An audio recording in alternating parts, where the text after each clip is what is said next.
Yan naman ay pag-aaralan natin yung principles of biblical tithing and free will giving. Dalawa po kasi yan eh.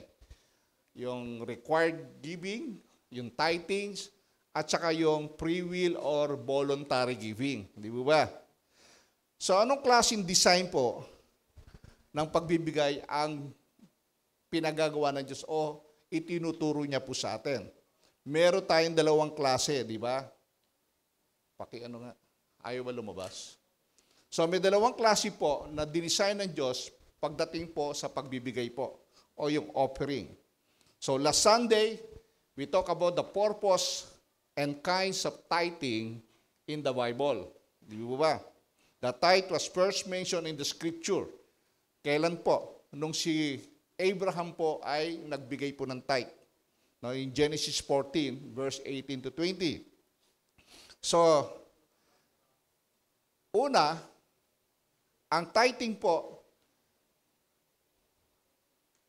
ni Abraham, it is an expression of his thankfulness to the goodness of God. Na ito'y pinapadama niya yung pagpapasalamat niya sa kabutihan ng Diyos, yung proteksyon na ginawa niya, no, sa pagliligtas doon sa kanyang pamangkin na si Lot at yung mga sambahayan. Kasi niluko po ng mga kahawi nila yun eh, di ba?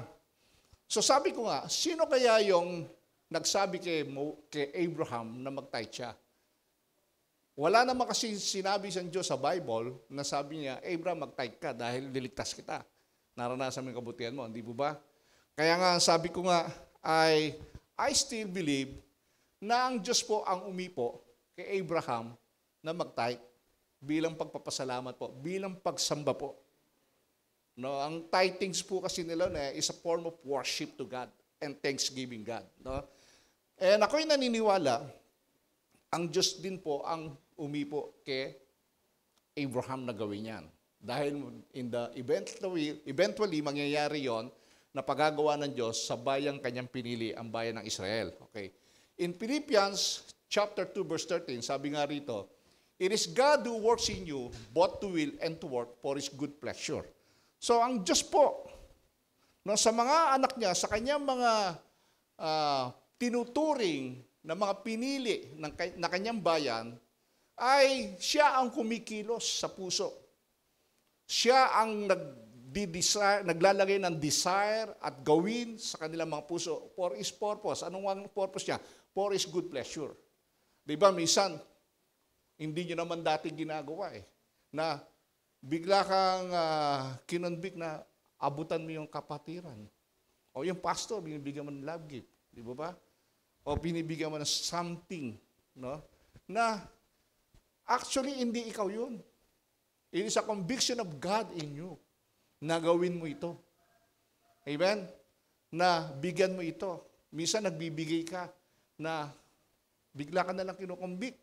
Meron sinasabi sila, abutan mo yan si kapatid. Di ba? Naranasan niyo po ba yan? Ako po nung hindi pa nangangaral at bagong born again pa lang ako noon, napil ko po yun. Habang nagpupuri sa Panginoon, maawit sa Panginoon, bigla na lang i-impress sa akin yung nasa harapan ko. No? Abutan mo yan. Then, ang purpose po, ang Diyos po ay mapapurihan. At sasabihin po ng tao, uy, purihin ng Diyos.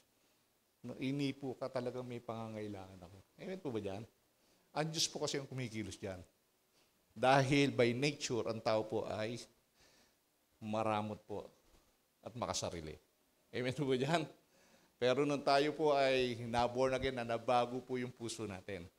Di ba? Nakikinig na po tayo sa conviction na po ng Espiritu ng Diyos. Pangalawa, yung tithings is one of the commands of the Lord to Moses. No, doon sa Leviticus, di ba? Inutos po ng Diyos kay Moses na tutusan ang aking bayang pinili, ang mga Israelita mag-tithe sa Levita. Kasi ang mga Levita po ay walang minanang lupa. Wala silang trabaho, wala silang pagkukunan wala silang source of income. Kundi ang focus nila maglingkod sa Diyos at yung lahi ni Aaron, the high priest.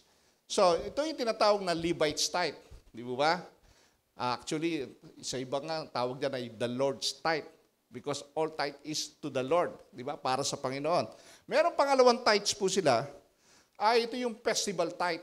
No? tinatawag, na kung saan ay sila po ay nagkakatipon, no, sa Jerusalem during the time, parang piyesta. Nagkakainan sila, may dala silang offering nila, tapos kakainin nila, pati yung mga kamag-anak nila, lahat po sila. Ito'y bilang pagpapasalamat po sa magandang ani, sa harvest nila sa Panginoon. Marami silang livestock, no, nabubuhay, nanganganak na marami, kanilang mga tupa, mga kambing nila, di ba? Doon po ay sama-sama sila, yung tithe sila ay kinakain nila, parang potluck po sa panahon natin. No? Yung pangatlo naman, ito yung tinatawag na poor or welfare tithe. Ginaganap po ito every 3 years, nagtatithe po sila. No? Kaya yung 10% na yun, pag dinivide mo in 3 years yun, lumilito na 3.33%. No? Nagtatithe sila. Para saan? Para ito sa mga tao na mahihirap, walang source of income, yung mga orphan, yung mga widow, wala nang kakayanang kumita, mag-aralo o mag-alaga, ay binibigay po ito. At ang namamahala ng lahat ng yan, walang iba kundi ang mga Levita. Sila yung steward of God's tithe, of people of the Israel tithings. Amen po ba? Kumbaga sila yung gobyerno, no, during the time na nangangasiwa po ng tithes. Kasi, na makikita po natin na ang tithings po ng mga Udyo ay 23.33%. Hindi lang 10. 23. Why?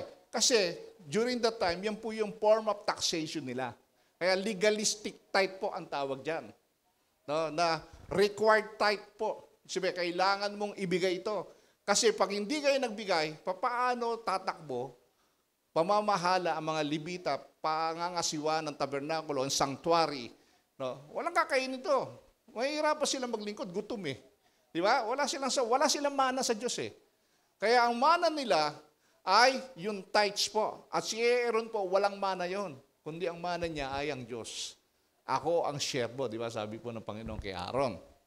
So yung mga Levita po, pag binigay yung tithes po ng mga Israelita, magta-tithes din sila sa Panginoon, yung tithe of tithe. At yung tithe of tithe na yun, ipipresent nila kay Aaron. At yun ang share ni Aaron dahil dapat sa Diyos yun. Kuko nyo po, ganun po ang sistema during that time. So wala akong mababasa sa Bible na binawal na ng Diyos, even in the New Testament, na huwag na kayo magta-tithe kasi Old Testament lang yan. May nabasa po ba kayo? Kung may nabasa kayo, pakita nyo sa akin, baka nakaligtaan ko lang. Pero sa pagbabasa ko po ng Bible, wala po akong nabasa na sinabi nila, huwag na kayo magta-tithes kasi luma ko ng utos yan. May bago na akong utos, ito nang gawin nyo. Wala, di ba? Okay. So, kumbaga sa panahon natin, yun yung government. Ang namamahala po sa bayang Israel ay ito tinatawag na theocratic form of government. Ang Diyos po ang nagro-rule sa kanila sa pamamagitan po ng mga pinili niya maglilingkod at ng mga propeta. Nakuha niyo po? Tax nila yon. Kaya nga, tingnan niyo po sa Pilipinas, pwede ba sa mga Pilipino na kung ano lang gusto niyang ibayad na tax? Kung magkano lang? Bakit may percentage? Kasi para talaga required, na obligasyon mo na ibigay yon. Dahil kung hindi, walang mangyayari sa gobyerno. Natatandaan niyo po yung time of Joseph sa Egypt?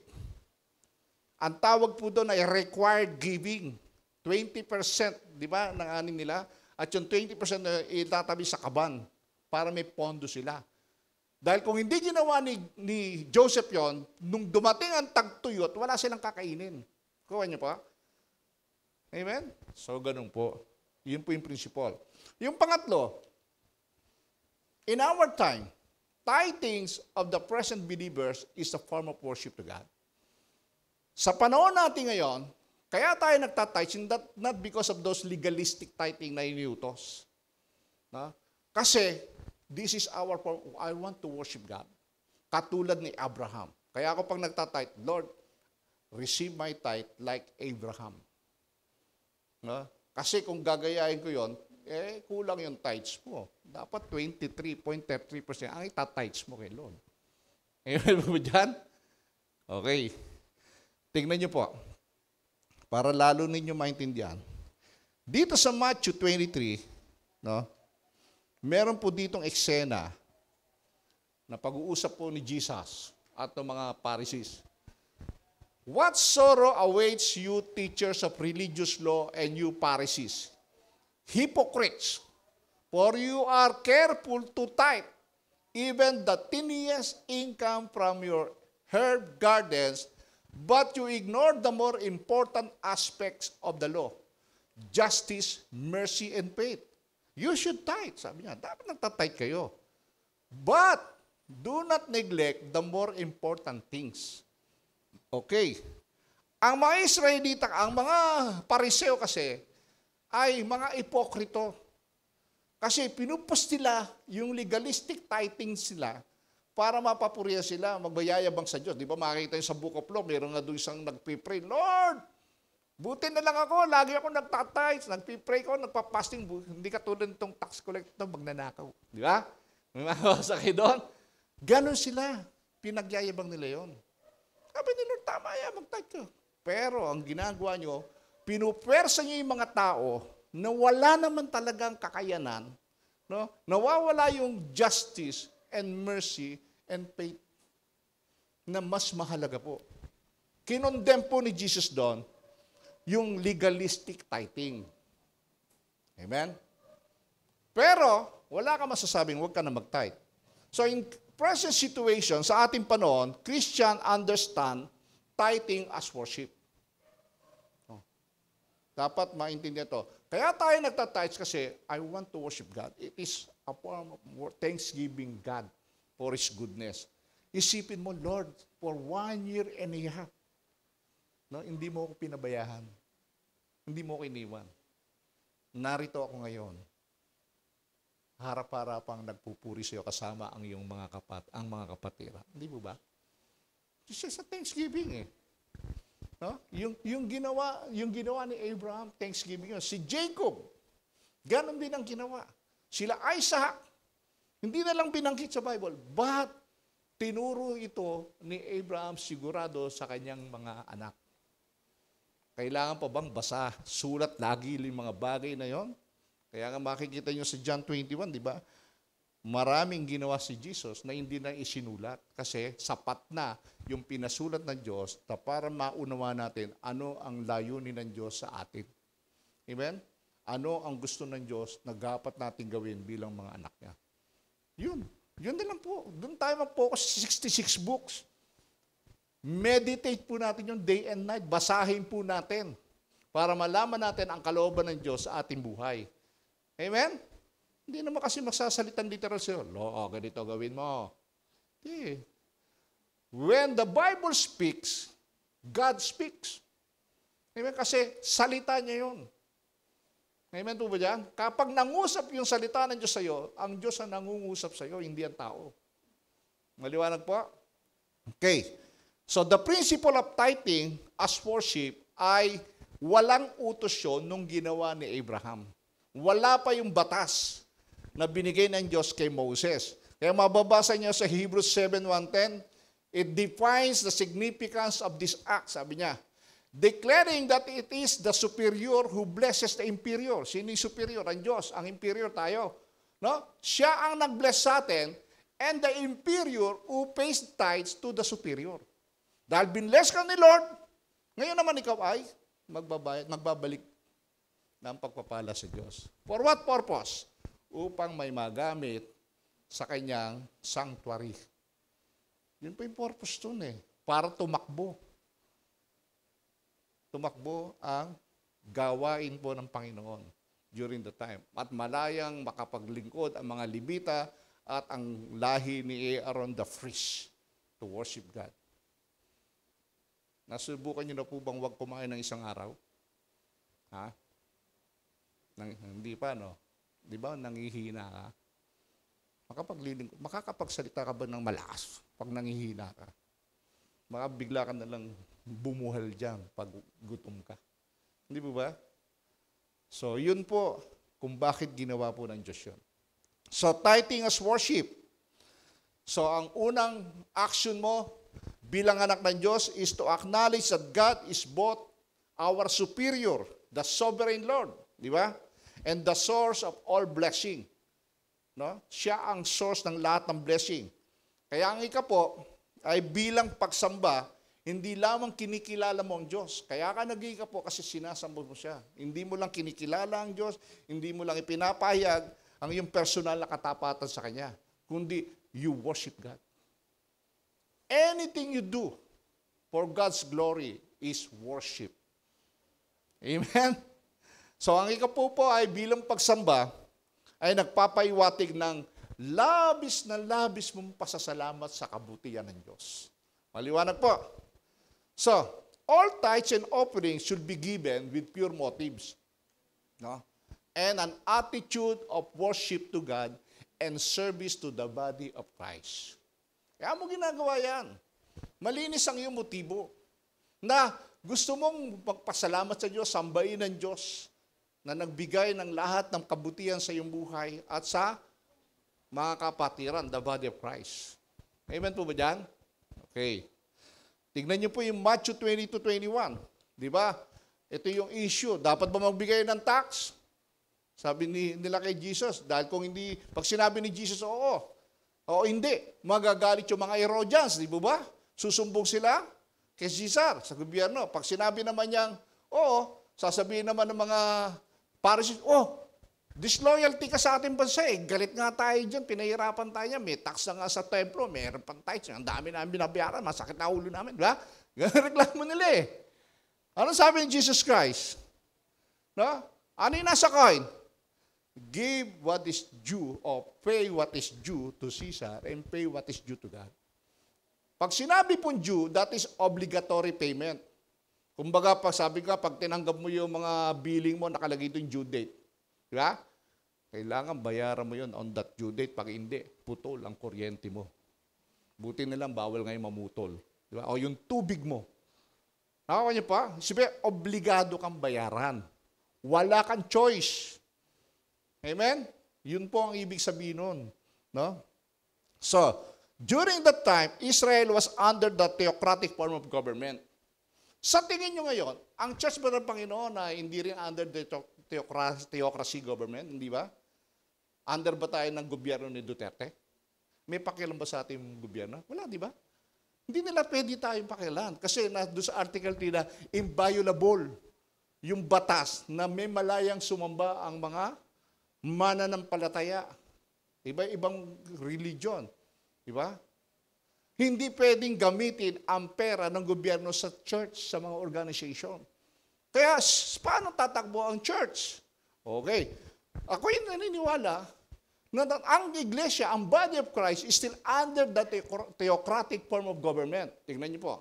Ano ba ang meaning ng theocracy? Theocracy government is by divine guidance or by official who are regarded as divinely guided. A theocracy is a type of government that is ruled by a divine being or religious text. Ano ang religious text natin? The Bible.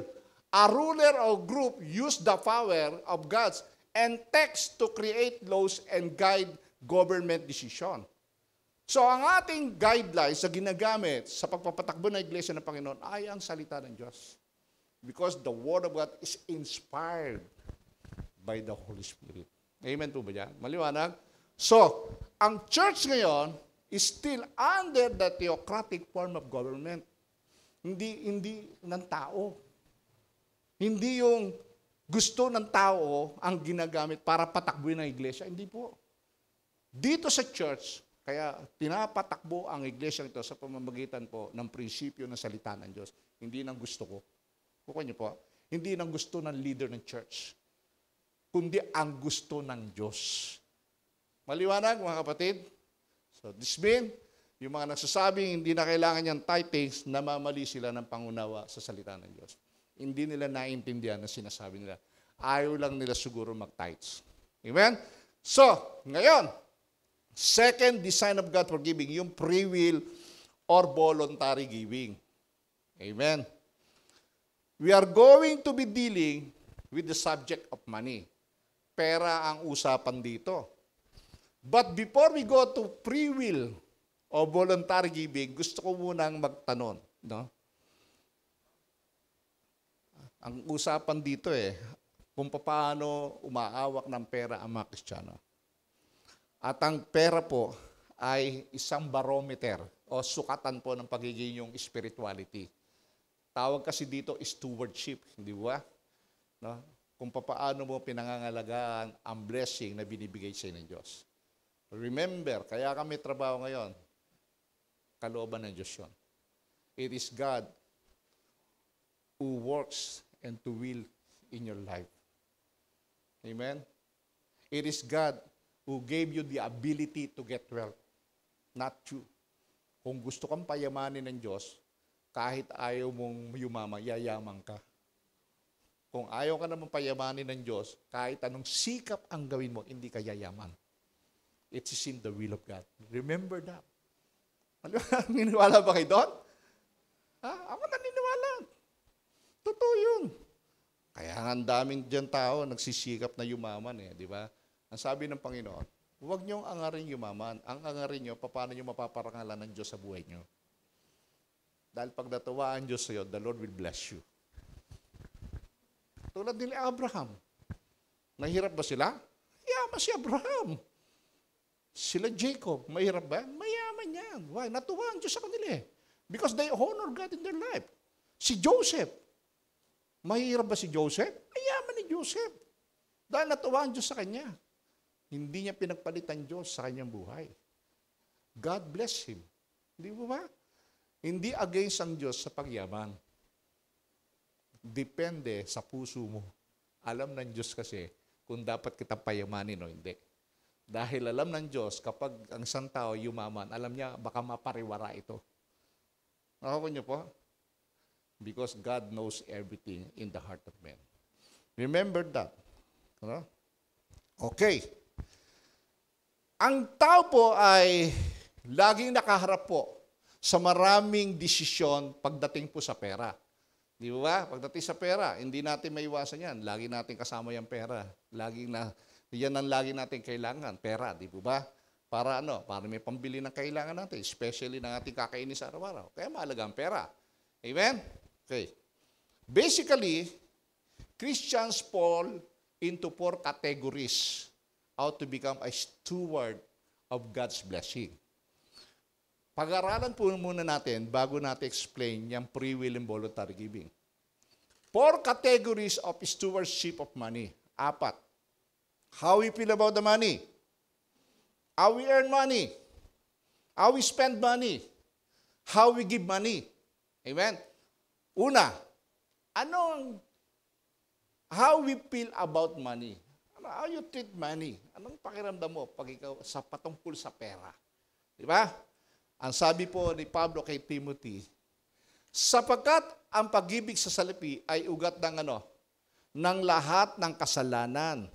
Dahil sa paghahangad na yumaman, may mga taong nalayo sa pananampalataya at nasasadlak sa maraming kapigatian. Nakita niyo po, walang masama sa pera. Walang moral yan di ba? Amoral yan Ang masama, yung masyado mong mamahalin ang pera. Gustong yumaman, gagawin ang lahat ng parahang kahit masama, kahit makayapak ng kapwa para lamang yumaman. Kahit dustahin ang kaba ng hindi naman niya kabahan para lamang yumaman. Alam niyo po ba, nakalulungkot po sa gobyerno natin ngayon. Hirap na nga ang bansang Pilipinas, pero may mga tao pa rin na walang inisip kundi mangurap. Yung mga vaccine na yan, napakalaki ng budget, sabi nga ni Lacson ang laki ng iniingin yung budget na 125 billion. Wala naman tayong binabayarang vaccine, puro donasyon yan. Saan nyo dadalhin yung budget? Tama po ba? See? Di ba nakakalungkot? Sabi ko, Lord, visit to mga taong ito. Hirap na nga kami, ang mga tao. And still, wala pa rin nasa isip kung paano mangurap. Buti nila, may mga senador tayong mambabatas dyan na malinis ang puso, na kinukul ang atensyon. Sipin mo, bilyon? Wala ka nang biya. Puro donasyon yan. Galing COVAC yan. Wala pa ang gastos Di ba? Yung kalahati pa nga dyan na 500 million na vaccine, donasyon pa yan ng galing ng mga private korporasyon. See? Kasi gusto yumaman. Nag-aangad ng salapi, masyado minamahal ng salapi, kaya nasa sadlak sa maling pamumuhay. Amen ba yan? Ngayon, hindi ito madaling bagay kasi ang pera, araw-araw kasama natin yan. There are times, isan, sa sidetrack tayo na masyado tayo nakapokus sa pera. Wala tayong kakainin sa pera. Puro pera, di ba? Okay. The Bible says, in regard to how we feel about the money, is that we are not to trust money. No? Huwag mong pagkatiwalaan ng pera. Do not put your confidence on money, in our money. Huwag ka masyadong believe, marami na akong pera, hindi na ako magugutom, di ba? Ang daming mayaman na ubos ang pera nila nang magka-COVID. Dahil nakatingin sila sa pera. Milyon. Sabi nga nung iba, yung mga mayayaman lang naman na nakaka-COVID kasi marami silang pera. Yung mga sa tunduhan, mga nasa kalyeng nangumud na barasora. Walang pesos, walang patient, hindi nagkaka-COVID eh. Immune na kasi sa virus yung mga yun eh. Di ba? Diba? See? Huwag tayo magtiwala sa pera, sabi ni Pablo kay Timothy. Tingnan niyo po. Tapos sabi niya, in 1 Timothy 6:7, nilagay ko sa Tagalog sa kasi English, minsan kasi Tagalog medyo Ituro mo sa mayayaman na huwag silang magmamataas at huwag silang umasa sa kayamanang lumilipas, kundi sa Diyos na masaganang nagbibigay ng lahat ng ating pangangailangan upang tayo masiyahan. Saan tayo aasa? Sa Diyos, ang nagbibigay ng lahat ng ating pangangailangan. Amen? Hindi sa kayamanan natin, kundi sa Diyos ka umasa. Magtiwala ka sa Diyos kasi alam ni Lord ang pangangailangan natin sa araw-araw. Bilang anak ng Diyos, alam ng Diyos ang pangangailangan natin. Di ba ako, bilang tatay, isipin nyo hindi pa nagsasalita, to God be the glory, hindi pa nagsasalita ang anak ko, alam ko na kung anong kailangan nila. Kamukha ni Paul, nag-start ng trabaho yan, ng Monday. Pero wala siya sinasabi sa mag-start siya. Binigyan ko ng pera para may allowance ka. Hindi humingi sa akin. Kasi alam ko paano papasok yan? Wala nang trabaho, walang pera. Kukuha ng pamasahe yan. Di ba? Hindi siya humingi. Kasi alam ko na. Hindi siya sasabi, but because I know his needs, may budget. Ito para may allowance ka. Kuha niyo po, ganon din ang ating Diyos sa masalangit. Alam niya ang ating kailangan. Hindi ka pa nga humingi, binibigay niya na.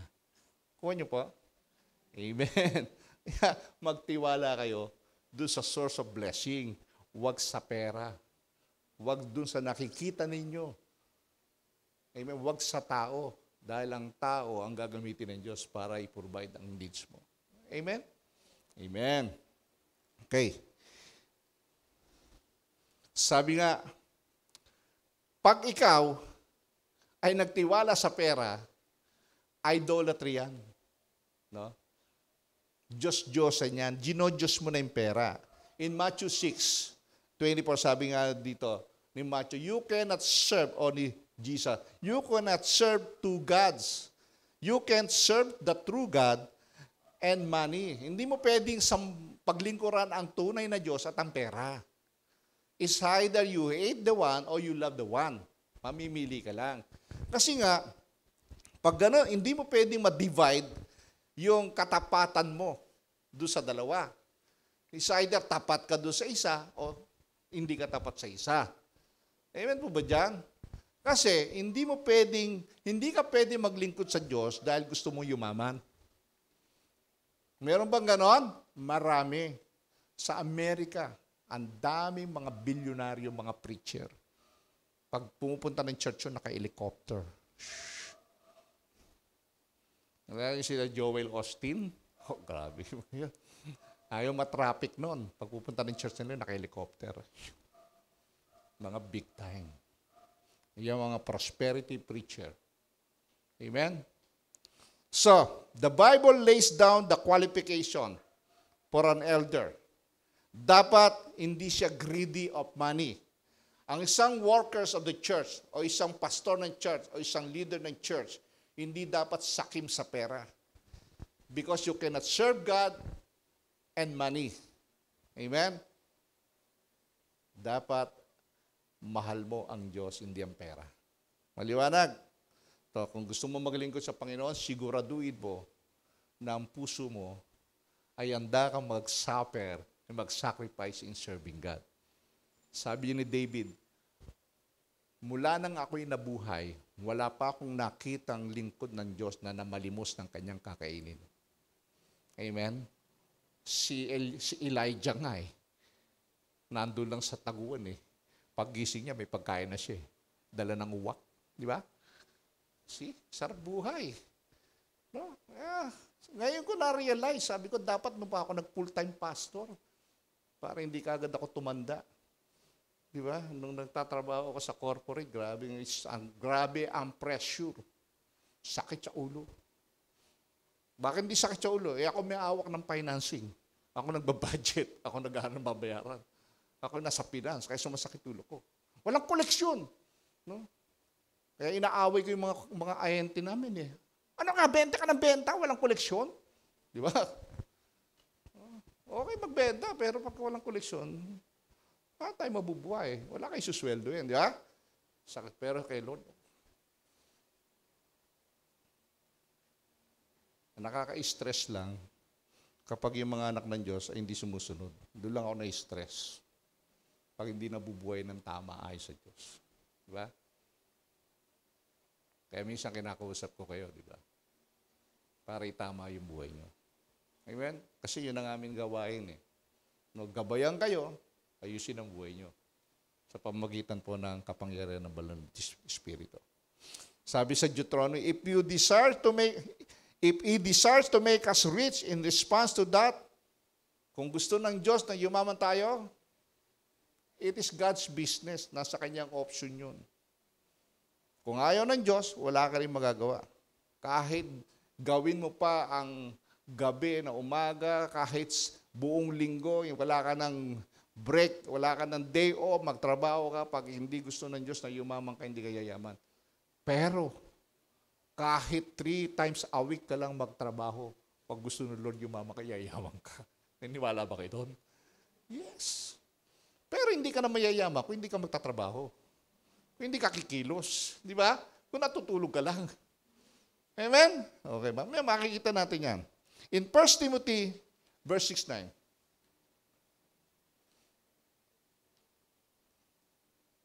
Ang mga nagnanasang yumaman, ay nauhulog sa tukso at nasisilo sa bitag ng masasamang hangaring magtutulak sa kanila sa kamatayan at kapahamakan. Di ba? Ano yung mga gusto yumaman? Yung mga drug pusher. Natutulak tuloy sila sa kapahamakan. Pag nahuli sila, ay din makulong, mapatay sila. Di ba? Mga oldapper. Mga nagra-ransom. Yan Mga government official na kurap. Pag nabuking, di ba, kulong. Dati sa kulungan, baka patayin pa sila ron. Napapahamak sila. Kasi nga, nagdi-desire na yumaman na ginagawa nilang pagyaman na wala sa prinsipyo ng Diyos. Hindi ayon sa prinsipyo ng Diyos para kayo yumaman. So kung gusto mo yumaman, ask God, God, payamanin mo ako para makatulong ako sa nahihirap. Sabi ni Lord, hindi. Sabi mo lang yan, kilala kita Pag meron ka, hindi ka nga nagbibigay. Di ba? Ang tayo po, kilala kasi tayo ng Diyos. Amen? Lord, bigyan mo na akong trabaho, bibigay ako sa'yo. Nung nagkatrabaho, nakalimutan na si Lord. Na-busy na sa trabaho. Amen?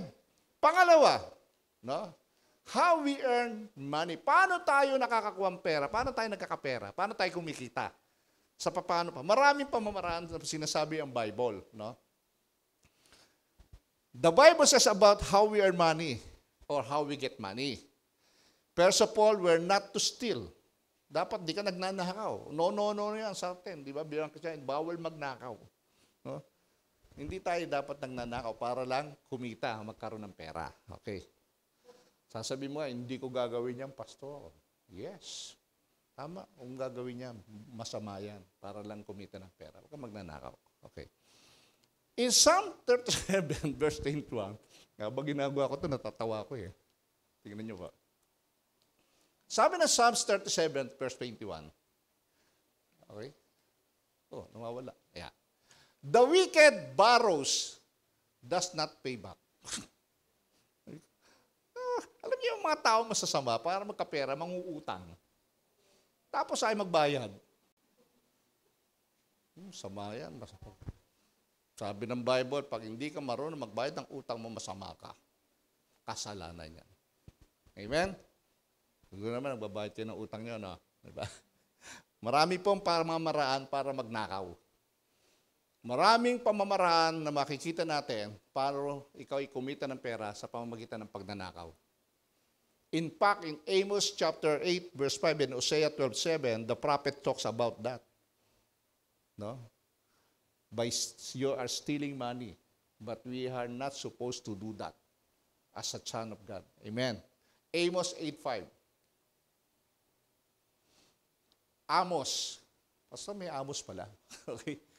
You measure out grain with dishonest measure and cheat the buyer with dishonest scales. Uy, naku, sino yung mga vendor? No? Para lang kumita, dadayain yung timbangan. Di ba? May maling panukat. Yung 1 kilo, pag kinilom sa bahay, kalahati lang pala. Di ba? Ako kanyo, ang dami. Na-experience ko po yan doon sa Carriedo eh. May nakita ko lasones. Uy, saan lasones?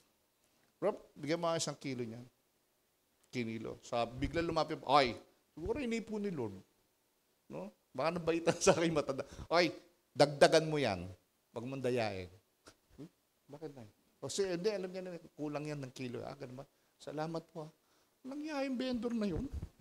So sabi ko, dami naloko nito. No? Magdanakaw. Pagdanakaw po yun. Di ba? Yung pandaraya po ng timbangan. Di ba? Sa Hosea, tignan niyo po sabi. But note, the people are like crafty merchants, selling from dishonest scales. They love to cheat. Gustong-gusto nila magnakaw. Gustong umahal na pandaraya. May mga tao kasi tuwan-tuwa pandaraya. Di ba? Pangalawa po, secondly, we are not to exploit others by usury. Sino po mga usury dito? Mga nagpa 5-6. Yan, masama po yan. 5-6. Pag umutang ka ng 1,000, bibigay lang sa'yo, kano? 800 na lang. Diba 20% yata yun, di ba yung 5-6? Huwag niyo po? Hindi mo pa nagagamit, binawas na. At pag hindi ka pa nakabayad, pagbabantaan ka pa. Amen? Kada linggo yata yung tubo nun, o monthly. Hindi ko alam. Hindi ko pa na-experience yung 5-6. No? Sino po ba nagpasimula ng 5-6 sa Pilipinas? Ha? Yung nakamotorsiklo? May dalang payong? Yung balbasarado? Mga bubay. Di ba? So, kung may pangangailangan ka, no? Pag may pangangailangan ng utang sa'yo, bigyan mo, pero huwag mo naman masyadong patubuhan. Hindi naman masama magpatubo. Ang masama yung sobrang laki. Amen? Usury po yun. Pag sobrang laki na walang utos ang batas. Hindi po masama magpa-interest. Masama po yung sobra-sobra at yung inahappy mo masyadong tayo. Yung sinasabi ni Jesus eh. No? You forgot to do the important thing. Justice, mercy, and faith. Ganun yung mga Pharisees. Amen?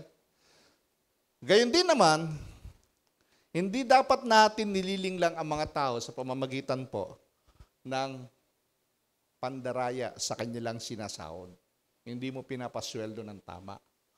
Okay? Tignan po yung sabi ng Santiago. Sumisigaw laban sa inyo ang mga umani sa inyong bukirin dahil hindi ninyo ibinigay sa kanila ang kanilang sweldo. Umabot na sa langit, sa pandinig ng Panginoong makapangyarihan sa lahat, ang mga inahing na mga mag-aani na inyong inapi. Tandaan nyo, pag yung inapi nyo, umiyak sa Panginoon yan. At dininig ng Panginoon, ang iyak niya, yari ka. Disiplina ang abuti sa'yo ng Diyos. Amen? Baka lahat ng pandarayang ginawa mo ay anihin mo yan. No? May mga ganito ba? Maraming ganitong employer. Pagtatrabahuin, tapos hindi bibigay ng tamang sweldo. Amen? Yan ang isang pamamaraan, how you earn money. Pandaraya. Okay. Yung iba naman, yun sa chance of a lifetime, sa sugal. Kaya nakapila sa loto, walang physical distancing. Basta kumita, di ba? Baka sakali, Pastor, pagka ako tumama sa loto, bibili tayo ng church. No? Sinama pa sa problema si Pastor, no? Di ba? Lord, patamain mo lang ako. Magdo-donate ako ng church na malaki. Sabi ni Lord, kung gusto kong bigyan malaking church yan, hindi na kailangan tumaya ng loto yung mga yan. Di ba? Dahil akin lahat yan. So, sa sugal, di ba? Siyempre, tignan natin yung sinasabi ng Bible. No? Na pag ikaw ay nando, nakapokus doon sa chance of a lifetime, nawawala yung tiwala mo sa Diyos. Na ang Diyos po ay sovereign God, the provider of everything. No? Na siya ang naglalahan ng pangangailangan mo. No? Nawawala yung tiwala mo sa Diyos. Nawawala yung pagtitiwala mo. No? The word for any kinds of gambling is used in connection with the ministry of Satan. Sabi po ng Ephesians chapter 4 in Amplified. No? Kinuko yung Amplified eh. So then we may no longer be children tossed like ships to and fro between chance, gusts of teaching, and wavering with every changing wind of doctrine. The fray of the cunning and the cleverness and unscrupulous men, gamblers engaged in every shifting form of trickery in inventing errors to mislead. Diba? Mga gamblers, walang ginawa yan, kundi mga technique. Makakulang ang pera mo, dadayain ka. Diba? Hindi mo alam, 4 kayo nagsusugal, magkakampi pala yung 3, nag-iisa ka lang. Diba? Lalo na sa pusoy, diba?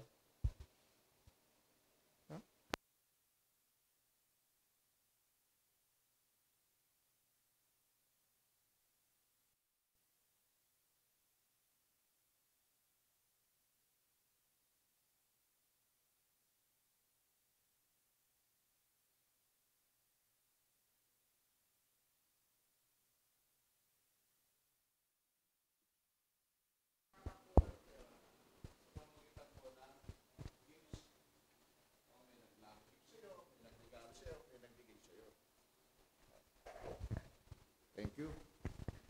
Amen po ba dyan? Wala kang gagawin na. Pag inipon ni Lord dyan, bigyan mo yan. Wala kang ginawa. Kailangan mo lang maging nice and faithful in what you are doing. Kailangan mo lang magkaroon ng mga kaibigan na mababait at caring people. At ginagawa mo ang dapat mong gawin na paglilingkod sa Diyos. No? Yan lang. Tingnan niyo po si Pablo. Si Pablo po, receive money, maraming tinanggap na pera to. They gave him gifts constantly. At ako'y naniniwala, ako rin ay katulad ni Pablo, ay beneficiary rin po ng mga regalo ng ibang kapatiran. Ako'y natutuwa po sa church na ito. Marami pong mga anak ng Diyos na ito. Ay, hindi nila ako pinabayaan. Inipon ni Lord, bigyan akong gifts, love gifts, nagugulat ako. Naiyak tuloy ako. Kasi napil ko yung love ninyo. Hindi nyo pinabayaan ang inyong pastor at yung mga workers. Kaya sabi ko nga, katulad ni Pablo, ay ako'y beneficiary din ng ganong mga love gifts na nagmumula sa pang-anak ng Diyos. Sometimes people send love gift. Minsan may nag-text sa akin, Pastor, may GCash ka ba? Uy, wala akong GCash, yung anak ko meron. Sige po, pakabigay, meron akong gustong ibigay sa inyo. Papadala po sa GCash. No? Nakakatuwa po. Kasi, why? Why they are doing that? Because they expressing the love to God through you. Di ba? Na pinapadaman nila yung pag-ibig nila Diyos sa pamamagitan mo, na yung lingkod ng Diyos, ay pinoprovide nila yung needs. Salamat po sa inyo sapagkat napakainit ng panahon. Di ba? I thank God for touching the heart of this congregation. Binigyan ako aircon. Di ba? Salamat. Napakasarap po talaga ng nakita niyo po. Hindi ka pa umingi dahil alam ni Lord ang needs mo, ibibigay niya. Ngayon po ba dyan? Kailangan lang po natin maging tapat po tayo sa paglilingkod sa Diyos. Huwag tayo mambobola. Huwag natin paasahin ang tao na hindi naman tama. Huwag natin bigyan ng false hope ang tao. Bigyan natin talaga yung real hope na nagmumula sa Diyos. Amen? So, sa Old Testament nga they receive money without working on the basis of inheritance, di ba? Walang ginawa, kundi pinamanahan si Lord nga, di ba? Pinamanahan yung tribo ng Israel. O, sige, sa inyo lahat siya, ate-ate, maliban yung libita. No? Sa inyo manggagaling yung ano niyan, pagkakakitaan. So another way we can get money is by making wise investment. Kailangan, marunong ka rin mag-invest. Hindi yung gastos ka lang ng gastos. Sabi mo, huwag kang mag-invest sa mga scammers. Dapat maging matalino ka pagdating sa investment. Amen? Ako po, talagang, nung ako'y nagtatrabaho po, kumuha kami ng misis ko ng pension plan sa Pilgrim Life noon. Pension plan, tigisa po kami. Tigwa 100,000 po yun, pension plan namin. Tumakbo ang panahon, hindi ko namamalayan, nag-mature. Pinadala kami sulat ng Pilgrim Life na, Pilgrim plan yun, hindi Pilgrim Life, Pilgrim plan. Na nag-mature na yan, pwede nyo nang, kung gusto nyo pagpatuloy pa yung pension nyo para kumita, o gusto nyo nang withdrawin, tigwa 100,000 nyo. Nag-isip ako. Withdrawin na natin, sabi ko. At ipulipid natin bahay natin para wala na akong problema monthly. Nakakita nyo po? Kasi problema din yung 6,500 a month sa monthly. No? We need draw. Tama-tama. Less than 200,000 na lang yung balance ko. May natira pa ng mga 20 mil. Wala na akong problema sa monthly, di ba? So, doon namin enjoy yung 20 mil. Yung sobra. Di ba? Si Lord kasi, hindi mo alam, binalagay niya sa isip at puso mo yung dapat mong gawin for the future. Wala naman sa plano ko yun. Bigla lang, bro, baka gusto mong sumali, pension plan, ha? Magkano ba monthly niyan? Sige, kaya sweldo yan. Yan. Wala sa isip ko lang yun. Yung pala. So, yung Philippians 2:30 na yun, matindi yun. It is God who works in you, both to will and to act according to His pleasure.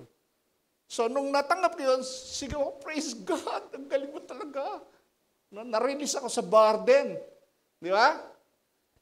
Diyos kasi ang kumikilos sa mga anak niya, talaga nagtitiwala sa Kanya. Amen? Tiwala lang. Tiwala ka lang kay Lord. Tingnan niyo po. Wise investment. In Matthew 25, meron ditong binigay si Lord ng, di ba? Ng dinaryo, di ba? Meron ditong tao na walang wisdom, takot, binigyan ni Lord ng pera, binaon lang. Nung dumating si Lord, anong ginawa mo? Sinayang yung pera ko. Sabi niya, why didn't you deposit my money in the bank? At least I could have gotten some interest on it. Ba't hindi mo nilagay sa bangko? Hindi, binaon mo sa lupa. Buti hindi na kinain ng mga anay yan. Di ba? Yun. Wise investment. Sa bangko, kahit maliit ang interest, at least nandun. Di ba? Walang makakanakaw. Pero na lang pag nagsara yung bangko. Sabi nga, don't put all your eggs in one basket. Kung marami kang pera, yung mga mayayaman po, alos lahat ng bangko, may pera sila. Kinakalat na rin yung pera nila. Amen? So, primary way, the last one I'll mention is we earn money by work. No? Kinakailangan, para ikay magkaroon ng pera, kumita, kailangan mo magtrabaho. Amen? Ito yung sinasabi ng Diyos 6 days each week, you have to work. And 1 day, you have to rest in the presence of God. Ito yung Sunday. Pero merong iba sa inyo dyan, 5 days a week lang nagtatrabaho. Di ba? Pero, kailangan mo magtrabaho. Hindi pwedeng magkakapera ka, wala kang ginagawa. Tingnan niyo po sabi ng Proverbs. Proverbs 14:23. Sa lahat ng pagsisikap ay may pakinabang. Ngunit ang pagsasalita lamang ay nag-aatid sa kahirapan. Sabi nga, all hard works brings a profit, but mere talk leads only to poverty. Yan yung tinuro ko kahapon sa mga kapatid ko sa Bible study.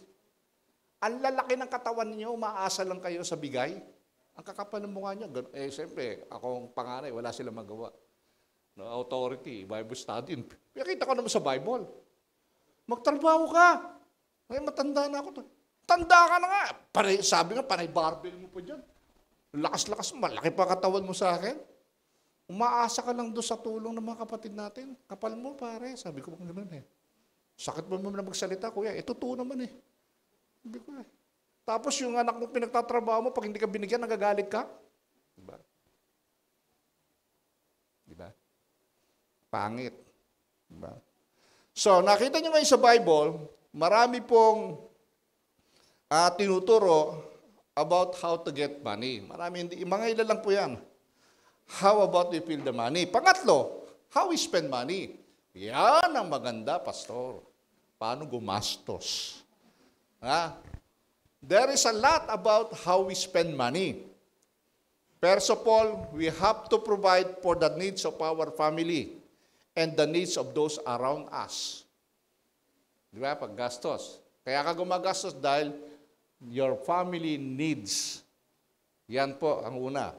In 1 Timothy 5:8 ito, ang sabi po. Say that if a man doesn't provide for his household, is worse than infidel. Grabe. Kapag ang tao po, o ang panganay o ang tatay, ay hindi marunong mag-provide ng pangangailangan ng kanyang mahal sa buhay, ng pamilya niya, ay para siyang tumalikod sa pananampalataya. Dahil ang tunay na mananampalataya ay provider, hard worker. It is a serious talk. Serious po ito. Ayaw po ng Diyos na maging tamad ang mga anak niya.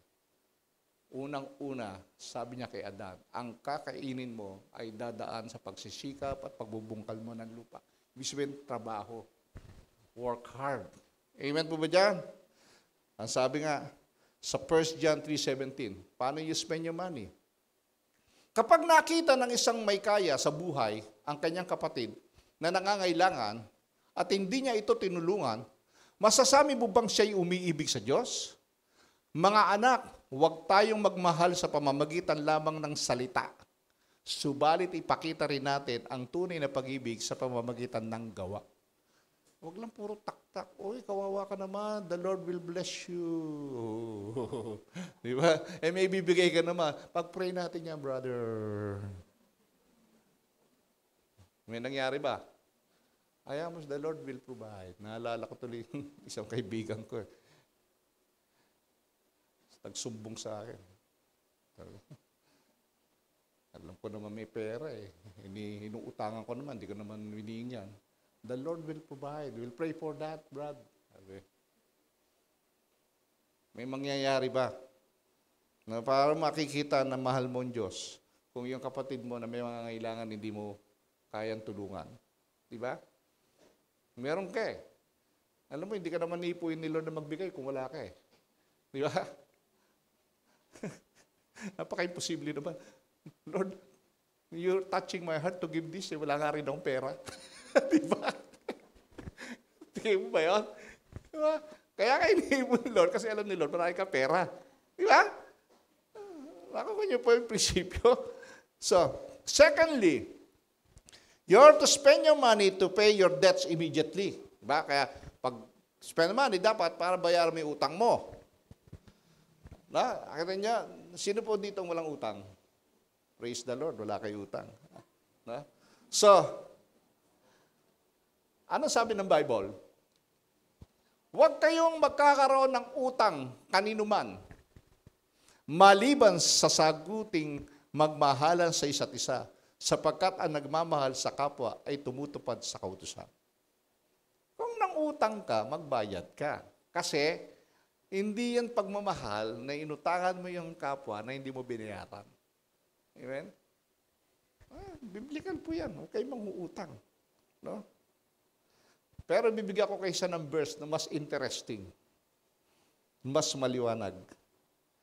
2 Kings 4:7. Sinabi ni Eliseo sa babae, dito yung tagutom, di ba? Pinakain niya si Eliseo. Ipagbili mo ang langhis at bayaran mo ang iyong mga utang. Ang matitira ay gamitin ninyong mag-iina. Okay? Sabihin mo sa katabi mo, bayaran mo ang utang mo.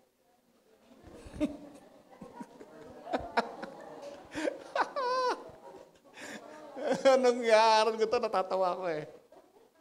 Di ba? Sabi mo, bayaran mo ang utang mo. Huwag kang manunuba. Kung gusto mong pagpalain ka ni Lord. Di ba? Magbayad ka ng utang. Dahil pag nagbayad ka ng utang, ibig sabihin, mahal mo yung taong yon. Kasi tinulungan ka niya sa pangangailangan mo. Kaya ka pinautang. Di ba? Okay. Amen?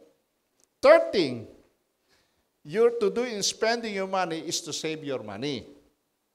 Did you know that there are 4 wise in the scriptures? Isa lang ang pag-usap natin. Na napakaliit, no? Pero matalino. Na in-exalt ni Lord. No? 4 to. Yung langgam, yung badgers, parang ano to, kuneo, yung locust at yung lizards. Sabi ng kawikaan, sa daigdig ay may 4 na maliliit na hayop, ngunit may pambihirang kaisipan. Ang mga langgam, sila ay mahina, subalit nag-iipon ng pagkain kung tag-araw. See? Gayain daw natin langgam, sabi ni Lord, na matalino. Maliliit kahit mahina sila, pero nag-iipon sila. Dahil pag tag-ulan, mahirap na sila makakuha ng pagkain. Di ba? Or in winter time, sa lugar nila, winter time kasi ang ano dyan ang issue, hindi tag-ulan Pag winter time, ang mga langgam, nagtatago. Wala kasing jacket sila ron Malamig. Di ba? Nag-iipon sila. Kaya pagdating ng winter time, marami silang pondong kakainin. Ganun daw dapat tayo. Pagdating ng tagtuyot, hindi kasi everyday umuulan ng pagpapala. Amen? Meron din minsan na taghirap. Katulad nangyari po ito pandemic. Kung wala kang savings, patay ka. Diba? Ubos biyaya. Saan ka kukuha kung bigla ka na walang trabaho? Diba? Yung prinsipyo. Kaya tayo po, nag-iipon tayo. Dahil hindi natin alam, wala kasing assurance sa mundong ito. Amen? Ang assurance lang ay ang pag-asa natin ng Diyos. Maliwanag po? So, yan po yung indication, no? How we spend it, how we earn it, and how we feel the money. Okay. Pang-4, how we give money. Ayan. Paano ka magbigay ng pera? Bago ko discussin ito, gusto ko muna kayong tanungin, pero hindi nyo naman kailangan sagutin ng malakas. Sa sarili nyo na lang. Kapag pumupunta kayo ng church, ano yung expectation mo? Ano yung the most thing that you're looking forward to happen in the church na gusto mong gawin? Kaya ka ba nagpupunta? Kasi, wow, ang ganda kasi ng music sa church. It lift up my heart and spirit, di ba? Mga worship song. Wow, ang ganda kasi ng mga message, no? Or, may bago akong damit, birthday ko ngayon. Punta ako sa church. Para makita naman ka.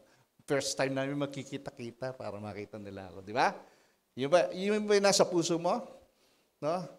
Na-enjoy ko kasi yung fellowship ng mga kapatiran. Namimiss ko na sila. Kaya ka nagpupunta na church kasi gusto kong makita yung crush ko. Di ba? Amen? Ganun ba ang iniisip nyo? Alam niyo po, meron ba nag-isip sa inyo dito? Kaya ako gusto pumunta ng church, gusto ko mag-offering kay Lord. Meron ba nag-isip sa inyo? Kaya ako mag-church, I want to offer something to the Lord. No? If you really understand the scripture, and you really understand what God has promised, the thing you should most look forward is the offering. Why? Isip niyo po ba yan? Why? Because the scripture says, the direct pipeline to blessing is giving. Gusto mo ng blessing? Give something to the Lord. Yung mga Israelita, bakit sila nagpupunta sa sanctuary? Para ba makinig ng message? Wala naman nagme-message doon. They want to offer. Ang message niya kasi nasa Sanhedrin. Di ba? Sa temple, they pray and offer something to God. They want to listen to the message sa Sanhedrin. Sa sinagoga, not Sanhedrin. Sa synagogue, doon sila nakikinig. But when they want to offer something to God, they went inside the temple and pray. Amen? Why? Mahalaga kasi sa kanila ang paghahandog sa Diyos. Because they knew the secret of blessing is giving. Amen po ba dyan? Sa katunayan po, dapat ang bawat Kristiyano po ay sabik na sabik. Di ba? At tuwang-tuwa po na sa pagkakataon sila po ay makapagbibigay sa Panginoon. Batay po sa dalawang salita ni Jesus. Una, in Luke 6:38, sabi po rito, pakibasa nga nyo po na sabay-sabay. 1, 2, 3, go!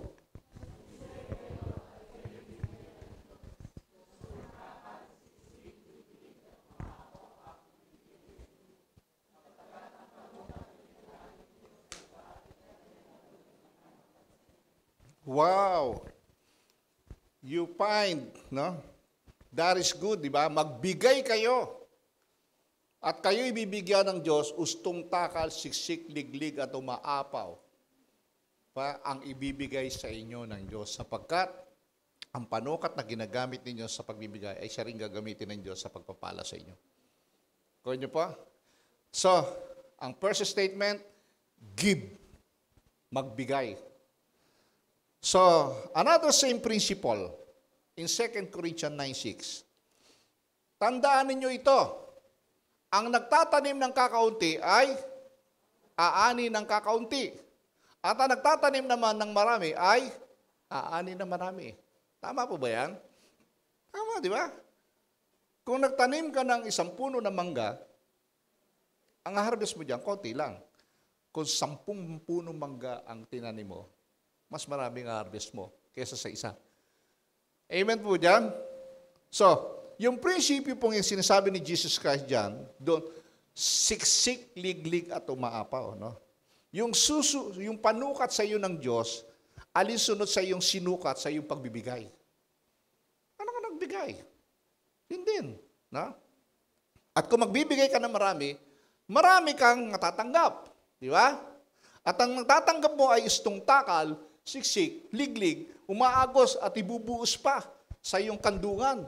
Sabi ng Bible. Symbolism po yan. Sa ancient time kasi, ay, di ba yung mga mahahabang damit nila? Pag nagpupunta sila sa grain market, ito yung sinasabi ni Jesus, ganyan, no?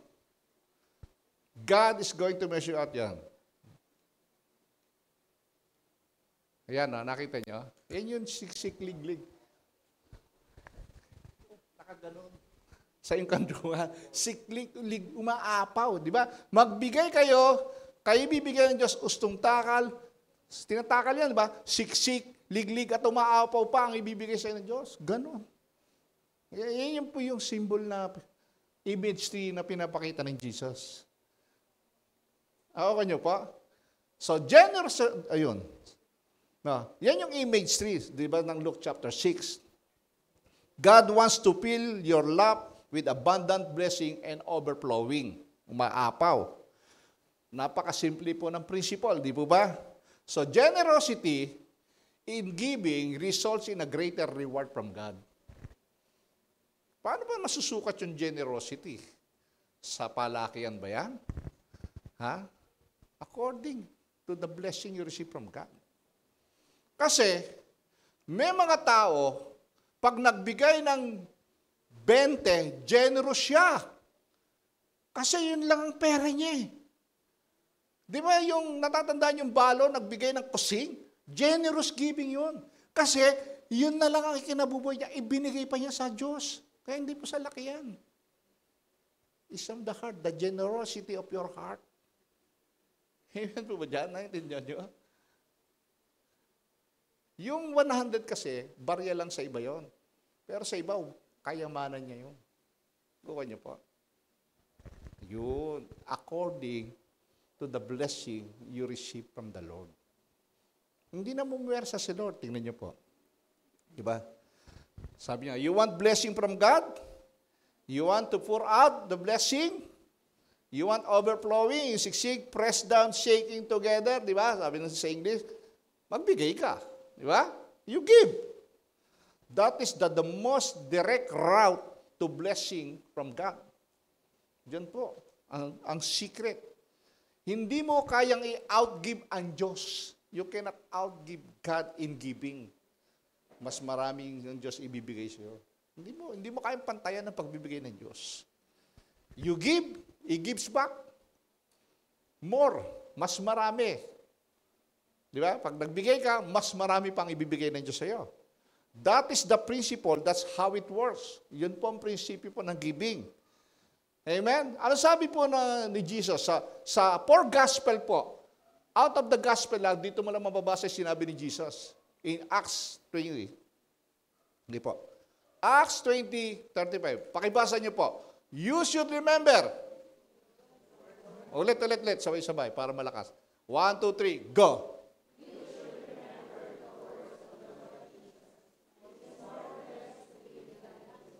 Mas mapalad ang nagbibigay kaysa sa tumatanggap. Bakit?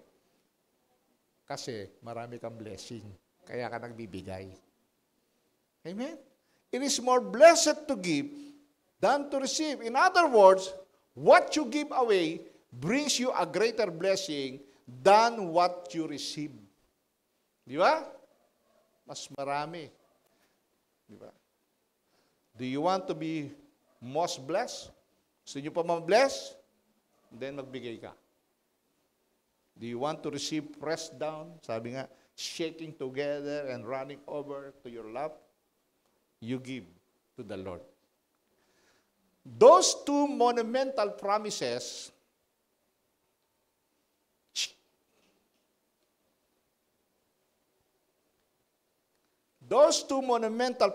of blessing and generosity from God, who is the source of everything, who is the giver of every good and perfect gift, who has the power to get you wealth, yeah?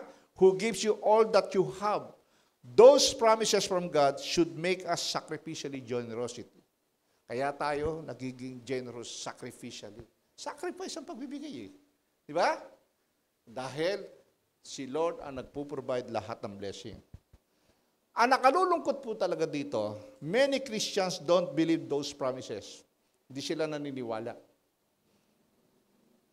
Remember, sabi ko nga, Christian giving is not all about money.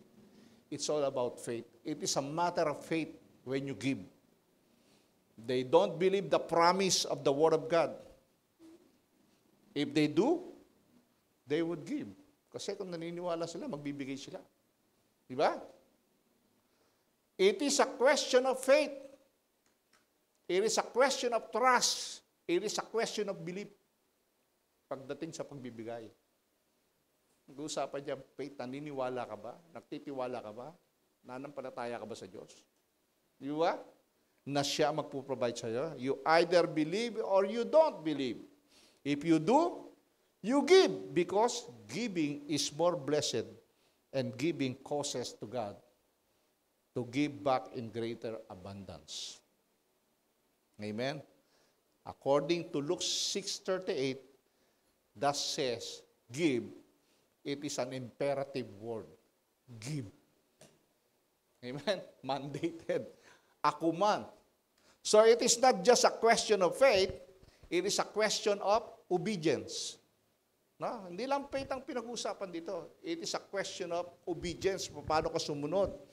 Trust and obey those who are the two keys to Christian living. Trust and obey. Believe God's promises and obey His commands, and you have both there. Di ba? Ano ka? Ginagawa mo lahat yun. Naniniwala ka at sumusunod ka. It's either, sabi nga, pag hindi mo sinunod, not to give is a sin. Bakit? Pastor, pag hindi ako nagbigay, kasalanan. Yes. Command yun eh. Anything that is His command, you did not obey, it is a sin. Amen mo ba dyan? It is a sin against God in the sense that you don't trust Him. Kaya kasalanan kasi, kaya ayaw magbigay, hindi ka nagtitiwala, baka mawalan ka na ng pera, wala ka ng pambili pagkain. Hindi mo pinaniniwalaan yung siya ng Panginoon na siksik, liglig at umaapaw pag ikay nagbigay. Di ba? Amen. Wala, Pastor, mahirap lang ako eh. Sinong mahirap sa Bible na kilala nyo na nagbigay? Yung babaeng balo, kusing. Sabi ni Lord, yan ang pinakadakila sa nagbigay. Sapagkat ang binigay niya yung kabuhayan niya. It is a sin against God in that you don't obey Him. Hindi ka kasi sumusunod. Di ba? No? Hindi ako natatakot i-preach to kasi I'm not after your giving. Gusto ko lang ma-experience nyo ang secret ng blessing is by giving. Dahil pag hindi ko tinuro sa inyo ito, magagalitan nyo sa akin dahil hindi ko tinuro ang tunay na blessing ay nagbumula sa pagbibigay sa Diyos. Amen? Ngayon, hindi ko nakasalanan yan. Dahil tinuro ko na. No? Kinurek ako ni Lord doon kasi ayaw na ayaw ko na magbigay ng ano eh. Yung iba kasi, yung pastor, nag-i-invite sila ng magpipreach patungkol sa giving. Ayaw nila kasi maging self-serving.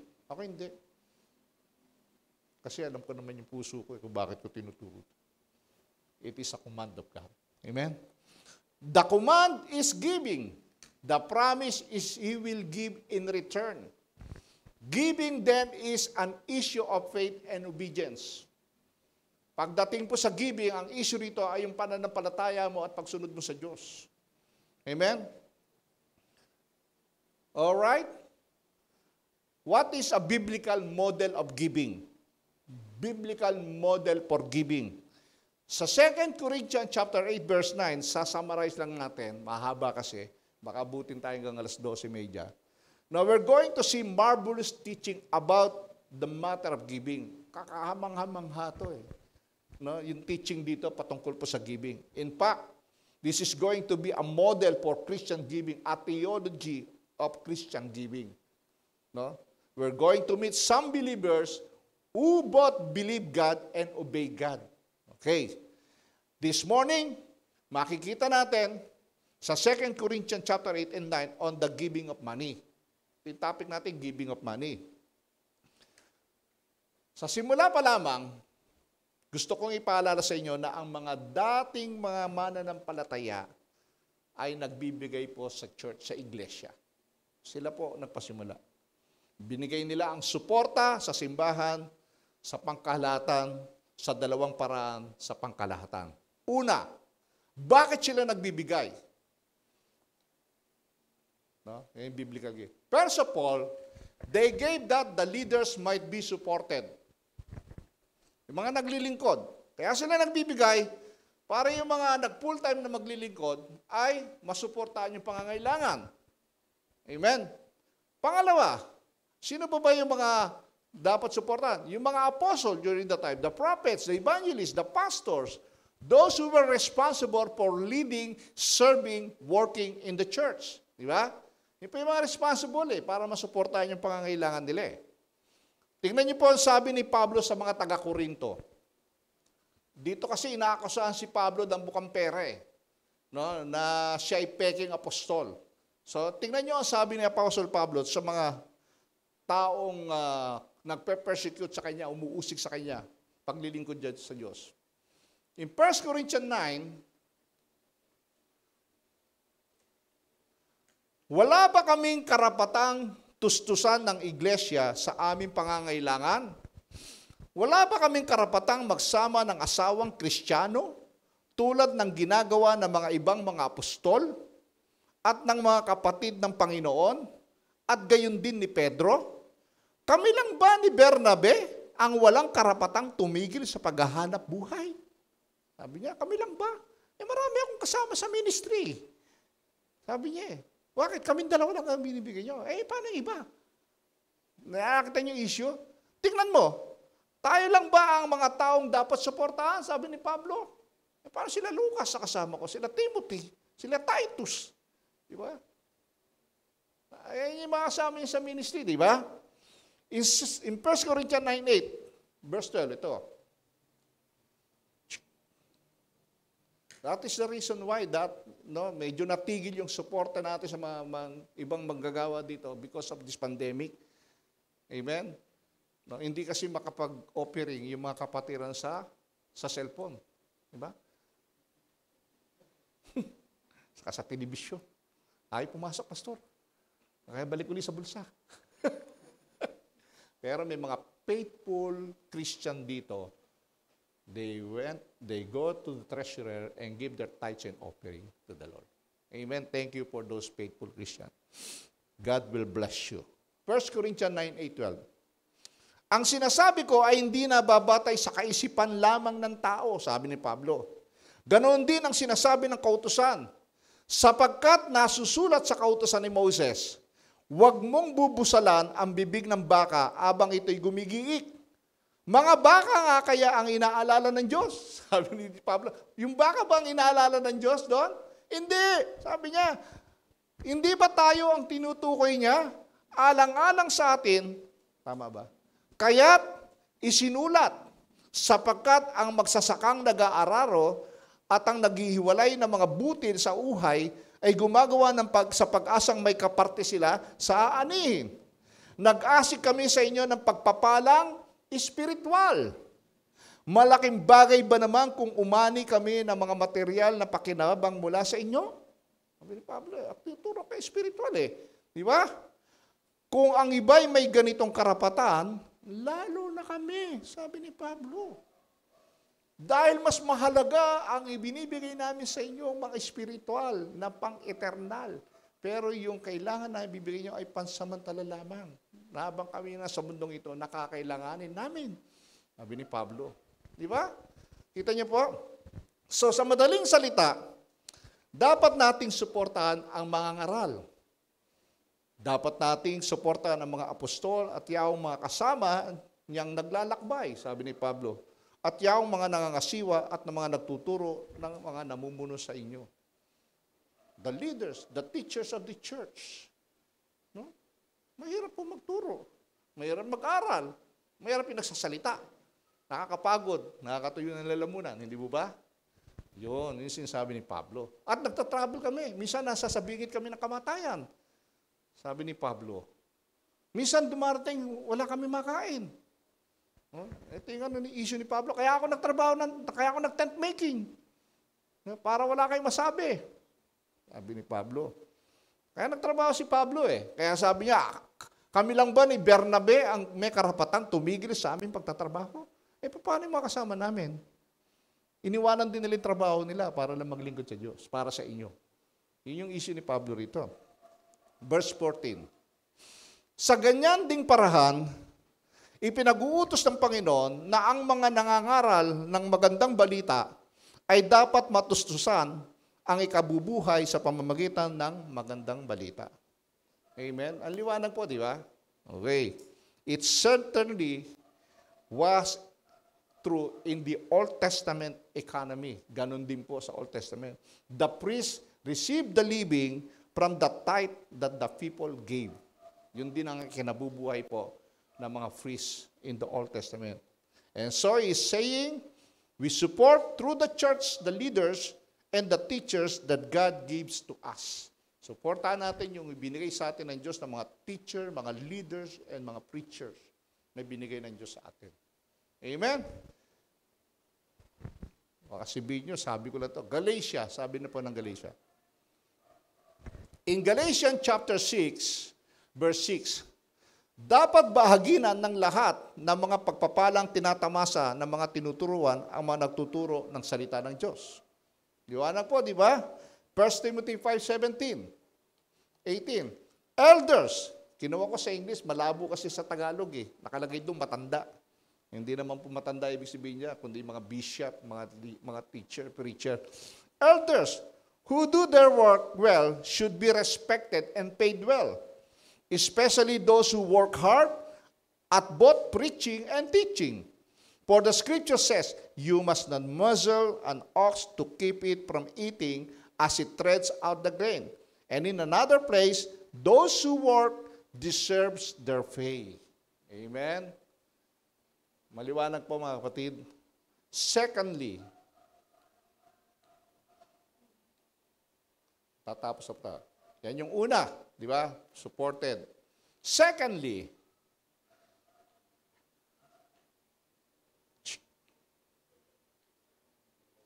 they gave for the general population of the church as well to meet the needs of the people. Para din po sa mga member ng church na nangangailangan.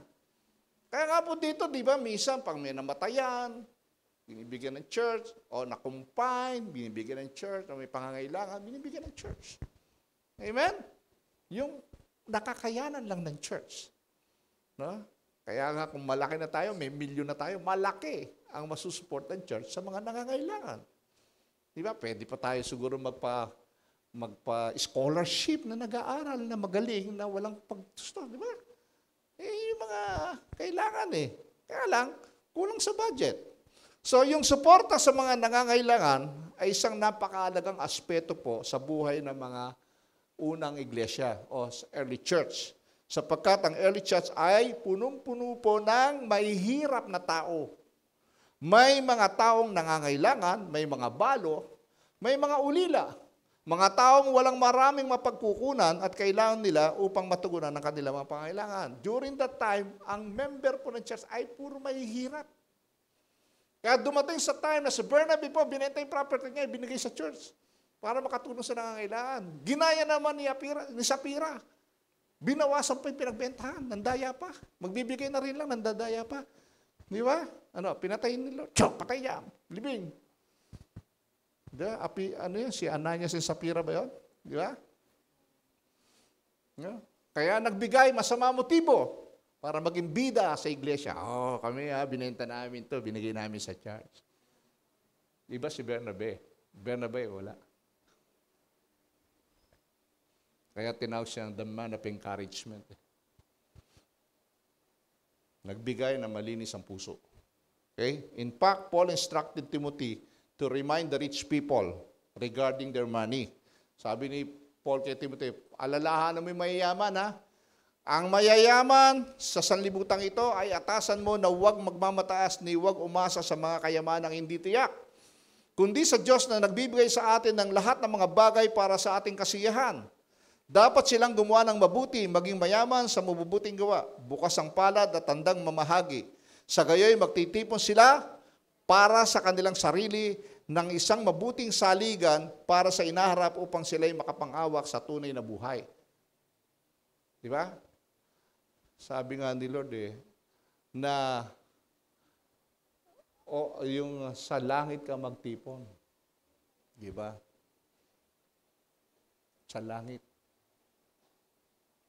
Hindi sa lupa. So we give for the support of the life of the church. And we give to care for those who have needs. Yung mga nangangailangan. Very important of the church.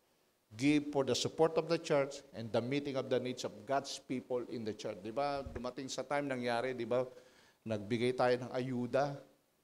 Di ba? Doon sa nangangailangan.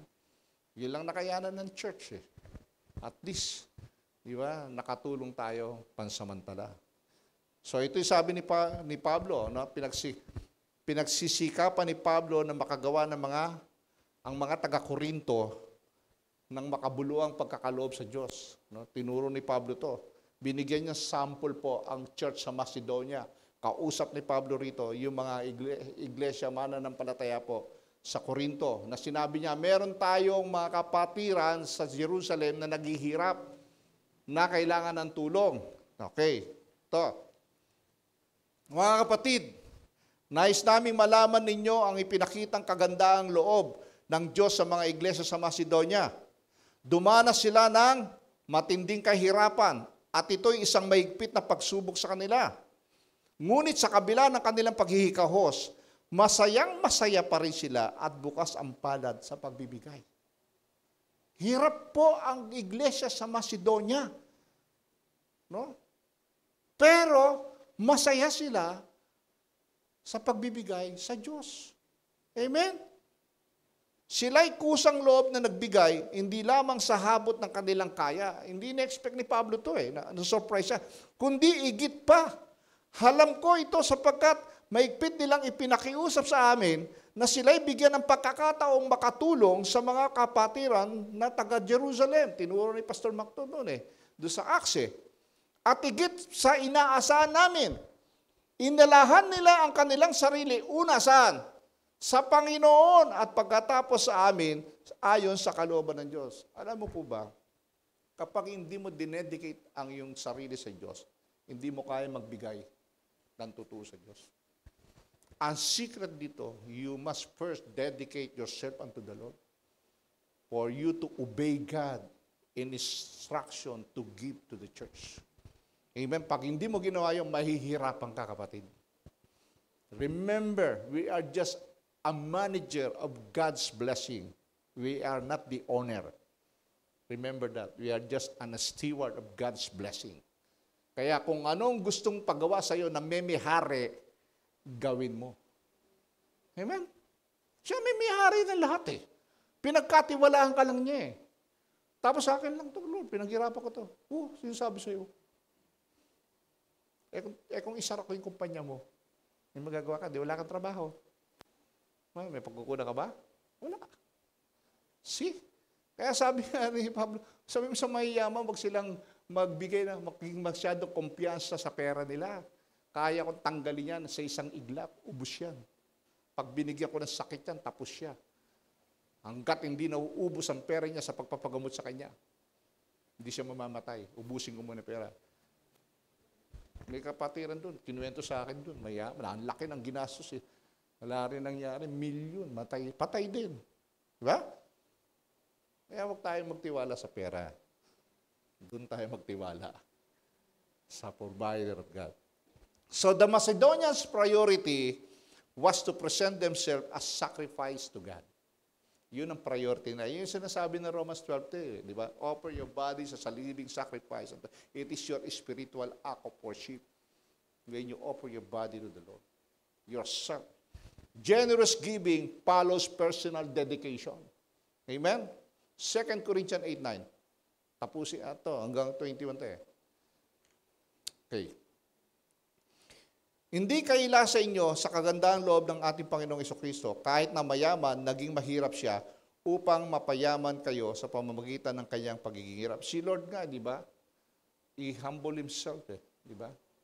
Kahit siya mayaman, naging mahirap siya para sa atin. Pero sa Paul, sabi ng verse 9, we should be motivated because giving is Christ-like. Yung sinasabi ng verse 9 Ano ba yan? Yeah. Yung sinasabi ng verse 9 hindi kaila sa inyong kagandahang loob ang ating Panginoong Jesucristo, kahit na mayaman, naging mahirap siya upang mapayaman kayo sa pamamagitan ng kanyang pagiging mahirap. See? Sabi ng verse 9, we should be motivated because giving is Christ-like. Sir, binigay niya ang buhay niya sa atin. Sino ang una nagbigay? Ang Diyos. Binigay niya ang kaisa-isa niyang anak para sa atin, magkaroon tayo ng buhay na walang hanggan. Amen? Verse 10. Ganda tong topic ni Pablo ito. Kaya ito ang payo ko. Ito yung payo ni Pablo sa mga Kristiyano. Ipagpatuloy ninyo ang inyong pag-iipon ng kaloob na sinimulan ninyo noong pang-isang taon. Kayong nanguna, hindi lamang ang pagsasagawa nito, kundi maging panukala. Kaya't ituloy na ninyo ito. Ang kasigasigan, ipinakita ninyo noon na ipagpatuloy ninyo hanggang sa matapos. Huwag lang puro simula, sabi ni Pablo. Magbigay kayo ayon sa inyong makakaya. Pero saan ba? Ayon sa inyong makakaya. Sapagkat kung bukal sa kalooban ang pagbibigay, tatanggapin ng Diyos ang inyong nakayanan. Okay? Dapat pag ikaw'y nagbigay, sabi ni Lord, ayon sa kayong kakayanan, bukal sa loob mo. Tatanggapin ng Diyos yan. See? Hindi niya iniintay na magbigay kayo nang hindi ninyo kaya. See? Aliwanag ng Scripture. Pag hindi mo kaya, wala kayo, ano ibibigay mo? Nakuha niyo po? So, pag ikaw'y may kaya at gusto mo magbigay, bukal sa loob at tatanggapin ng Diyos. Pag ikaw'y napipilitan lamang, natatakot ka lamang, tinatakot ka ng preacher, hindi tatanggapin ng Diyos. Nagnanakaw ka. Kaya nga hindi ko tinakal yung Malakay tree. Pananakot yun di ba? Hindi ko kayo tinatakot. Ang gusto ko, ma-bless kayo. Makita nyo, ang blessing ay nasa giving. Okay? Giving. 8:13. Sige, bilisan natin, sis. Hindi sa ibig kong guminhawa ang iba at mabigatan naman kayo. Kundi, yung binasa kanina, yung giving na yun ay desire na regenerate spirit. Yun yung mga tao na born again, na bago ang puso. Kaya nagbigay, di ba? Hindi sa ibig guminahawa ang iba't mabigatan naman kayo, kundi upang matulungan ninyo ang isa't isa. Masagana kayo ngayon, marapat lamang na tulungan ninyo ang mga nangangailangan. Kung masagana ka ngayon, sabi niya, kung kayo naman ang mangailangan at sila'y naman sumagana, sila naman ang tutulong sa iyo. Sa gayon, pareho kayong nakatulong sa isa't isa.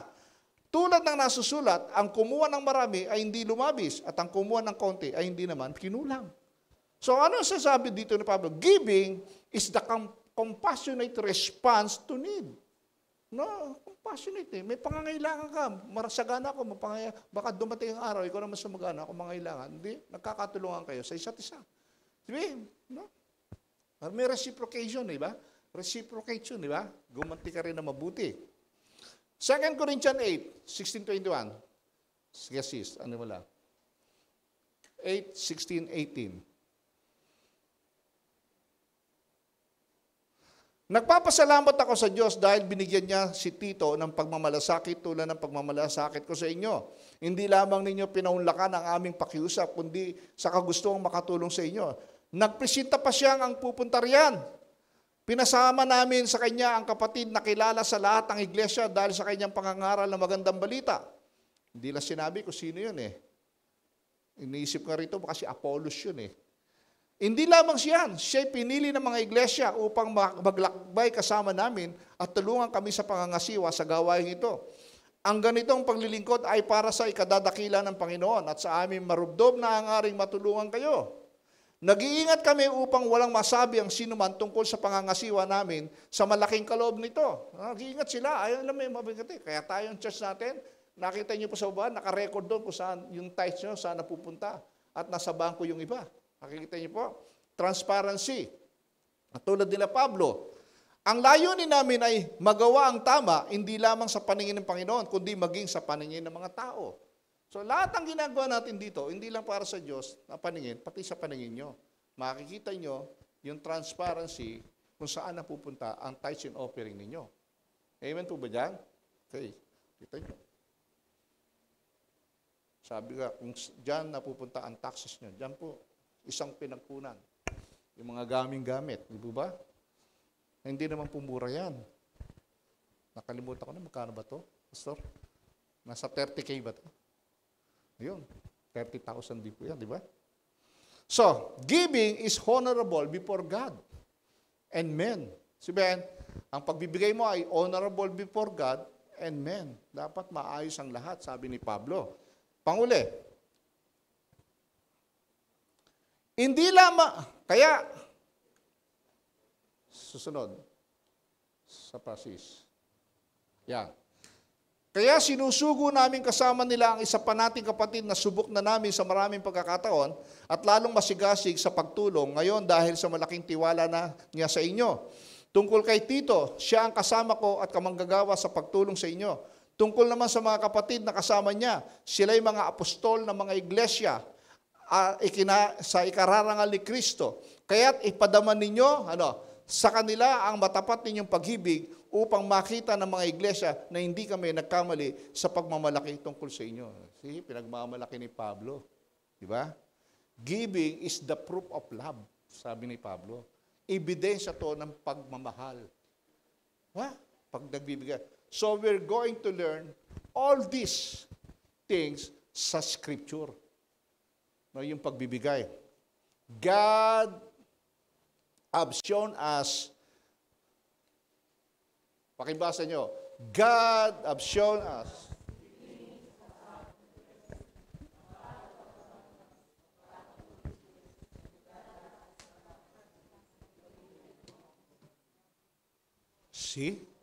yan po ang secret ng giving.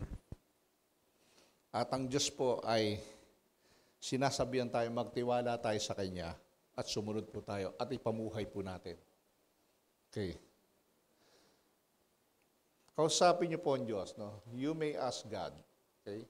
Sis. Ayaw. Sige po, ano mo na lang. We may ask God to teach us. Lord, turuan mo ako.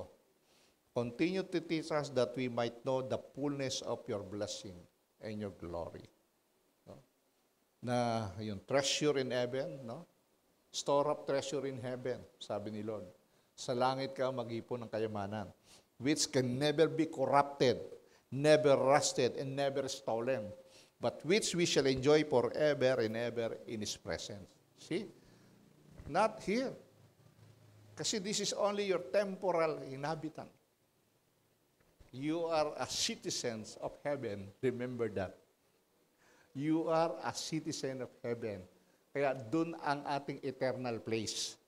Together with God. Kaya, habang naririto ka, sabi ni Lord, mag-ipon ka na ng kayamanan sa langit para pagdating mo sa langit, marami kang kayamanan na kasama ang Diyos na ini-enjoy mo. Paano?